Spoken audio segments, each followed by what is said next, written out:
Hey, I'm that frugal guy, and today we're going to be talking about electric vehicles and how much money you can actually save by switching from an internal combustion engine to an electric vehicle. They're good for the environment, but here we kind of care about a different type of green. How good are they for your wallet? Well, there's a few ways that electric vehicles can save us some money. The first, and probably the most obvious to everyone, is gas savings. And in a minute, we're going to go on the specifics of gas savings through a handy calculator I actually made on my website, datfrugalguy.com. Link is going to be in the comments down below. But this is going to help us determine exactly how much money we're going to save over the course of a year on gas. Secondly, are the services that kind of go into owning an internal combustion engine that don't necessarily come along with an electric vehicle. Things like oil changes, air filter replacements, everything that a normal engine requires for normal maintenance that an electric vehicle just doesn't. A lot of things will remain the same between the two, like tire rotations and so on, but there are some significant differences. Finally, the third thing, which may not affect everyone, but certainly affects me, is tax credits and rebates, which depends basically upon how much you pay in taxes and where you live, because not all states offer rebates. So the first thing we're going to focus on is gas savings. And we're going to go to my handy calculator. If we click on calculators here, and let's say we don't know exactly how much we drive in a given year. We'll go to the daily we'll just focus on our commute for now. So it's already preloaded with my defaults, but I'll clear these so you can follow along if you like.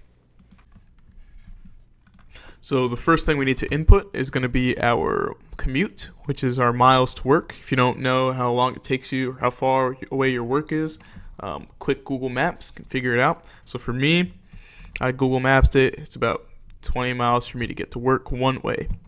I work 5 days a week, and I drive a Saturn with the average miles per gallon being around 25. If you don't know what your vehicle's miles per gallon is, you can Google that as well. Next, we want to pick the model of electric vehicle that we want to compare it against. The different type of electric vehicle we are comparing it to actually matters quite a bit, because just like internal combustion engines, electric vehicles have different levels of efficiency in terms of how much electricity they actually consume per mile. So for an example, the Tesla Model 3, it consumes about 26 kilowatts per hour on average for every 100 miles that it actually drives. It's got a range of about 300 miles. If you compare that against another electric vehicle like the Nissan Leaf, that one's a little bit less efficient because it takes 30 kilowatt hours of power for every 100 miles that it drives, and it only gets you a range of about 150 miles. But what we really care about, we don't care about too much range in the scope of this video. We're really only just talking about money efficiency. So I'm going to choose, and as you can see, if I change it between the different models, you're already starting to see my cost of charging change in between these. One other major thing, we're going to go with the Model 3 because that's one of the most efficient vehicles, but you can tweak this as you like. Another thing that's extremely important is the state that we live in.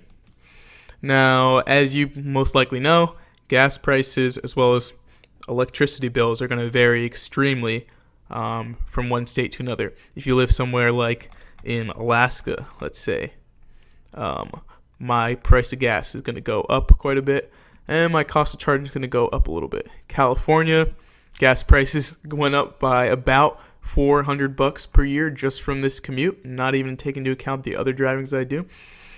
And my cost of charging changed a decent amount. I live in New York, so I'm going to set this back to New York.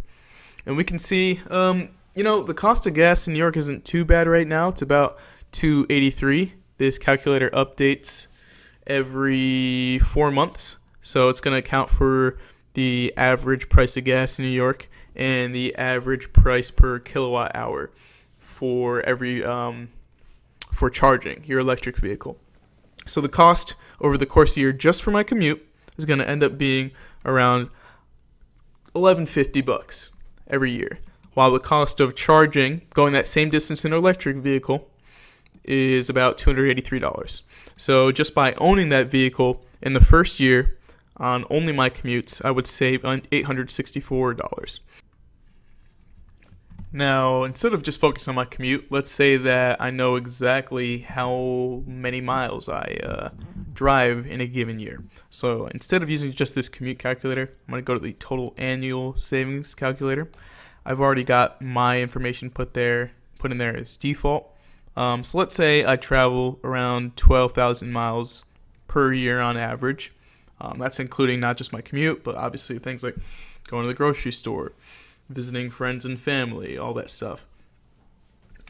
And I can actually see that gas would cost me around $1,500 for that kind of year driving that kind of vehicle in New York.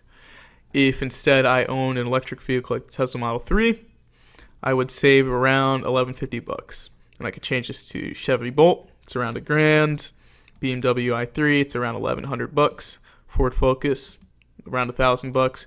But because I want to show what you would save if you were driving a cheaper and relatively more efficient vehicle, we're going to stick with the Tesla Model 3 for this.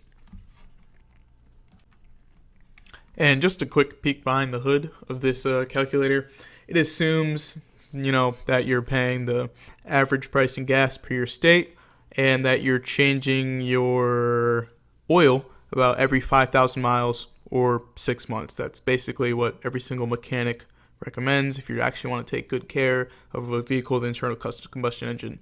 That's how often you change it. It doesn't account for things like air filters and other minor maintenance fees, because that may or may not affect everyone year to year. So that's gas and services savings out of the way. Let's talk about everyone's favorite topics now. Taxes and rebates. So there was originally about, I want to say this is April 2019, about a month ago, there was a federal tax credit for specifically Teslas and basically any EV maker that allowed you to get $7,500 back in tax credits. For Tesla, because they passed a certain amount of vehicles sold, that's now been reduced to $3,750 in tax credits. And if you notice, I'm talking about Tesla a lot because if you're buying an electric vehicle, that's what most people in the United States are going to buy. It's one of the most popular ones here, just from a purely statistical numbers basis. So right now, if you buy a Tesla, you're going to get $3,750 back at the end of the year when you're doing your taxes. However, you have to remember that only works if you pay more than that in federal taxes. So if I only pay $3,000 in taxes in 2019 and I buy an electric vehicle in 2019, that's federal taxes, that tax credit is only going to get me back up to that $3,000. It basically deducts that from my taxes at the end of the year. One thing where you don't need to worry about how much you make in taxes, however, is rebates. For rebates, that's state-based, and they'll literally send you a check in the mail for the rebate amount after you apply. So this is state by state, and from what I'm able to find online, there are only a few states that do this right now. California has a $2,500 rebate. Connecticut, my home state, has a $2,000 rebate. Massachusetts has a $2,500 rebate. Colorado has a $5,000 rebate. And Pennsylvania has a $1,750 rebate. So if you live in any of those states, all you got to do is buy the vehicle, apply for the rebate, and you'll get that rebate back in the mail as a check. It's basically extra money, incentives that your state is giving you for purchasing an electric vehicle. So for myself, let's put this all together.